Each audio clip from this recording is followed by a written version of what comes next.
புதிய வக்பு சட்டம் தமிழ்நாட்டில் அமல்படுத்தப்படாது என்று அமைச்சர் ஷாஜகான் உறுதியளித்திருக்கிறார். சிறுபான்மையினர் நலத்துறை அமைச்சர் ஷாஜகான் புதிய வக்பு சட்டம் தொடர்பாக முக்கியமான கருத்தொன்றை வெளியிட்டிருக்கிறார். தமிழகத்தில் இதுவரை வக்பு சட்டம் அமல்படுத்தப்படவில்லை, இனியும் அமல்படுத்தப்படாது என்று அமைச்சர் தெரிவித்திருக்கிறார். ஹஜ் புனித பயணம் செய்து திரும்பியவர்களுக்கு சென்னை விமான நிலையத்தில் அரசு சார்பில் வரவேற்பு அளிக்கப்பட்டது. புதிய வக்பு சட்டம் தமிழ்நாட்டில் அமல்படுத்தப்படாது என்று அமைச்சர் ஷாஜகான் உறுதியளித்திருக்கிறார். அமைச்சர் ஷாஜகான் பேசிய காட்சிகளை பார்க்கலாம். தமிழ்நாடு ஹஜ் கமிட்டியின் சார்பிலே இந்த வருடம் 2026 மிகச் சிறப்பான முறையிலே ஹஜ் பயணிகளுக்கான ஏற்பாடுகள் மிகச் சிறப்பாக செய்யப்பட்டு தங்களுடைய புனித பயணத்தை முடித்து முதலாவது விமானம் இன்று வருகின்றிருக்கிறது.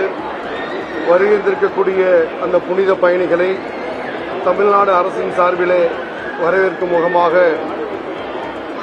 துறையினுடைய அமைச்சரும் வக்ஃபு வாரியத்தினுடைய தலைவரும் தமிழ்நாடு அரசுடைய உயரதிகாரிகளும் இங்கே வருகின்றிருக்கிறோம். இந்த வருடம் தமிழகத்திலிருந்து 6295 ஹஜ் பயணிகள் புனித பயணத்தை மேற்கொண்டு சிறப்பான முறையிலே இன்று வருகின்ற கொண்டிருக்கிறார்கள். 16 விமானங்கள் மூலம் அவர்கள் திரும்பி வர இருக்கிறார்கள். அதனுடைய முதல் விமானம் இன்று தரையிறங்கியிருக்கிறது. இன்றிலிருந்து தொடர்ச்சியாக இந்த மாதம் 29ஆம் தேதி வரை அந்த விமானங்கள் ஒவ்வொன்றாக வர இருக்கிறது.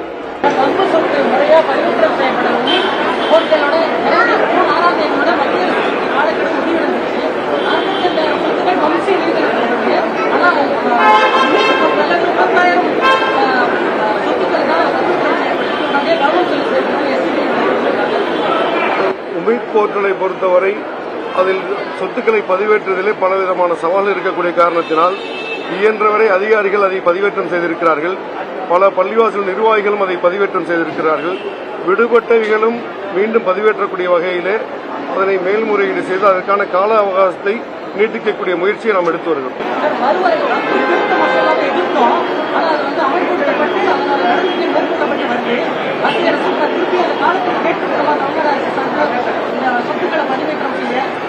தமிழ்நாடு அரசின் சார்பில் துறையின் சார்பில் அதற்கான மேல்முறையீடு நிச்சயமாக செய்ய இருக்கிறோம்.